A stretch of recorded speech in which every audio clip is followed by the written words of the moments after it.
Hello, in front of me I've got TCL 406. In this video I'll show you how to set custom notification sound.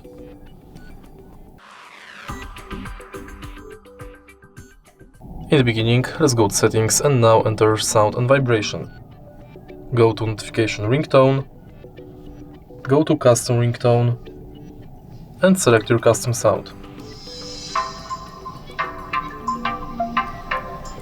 Tap done and it's set.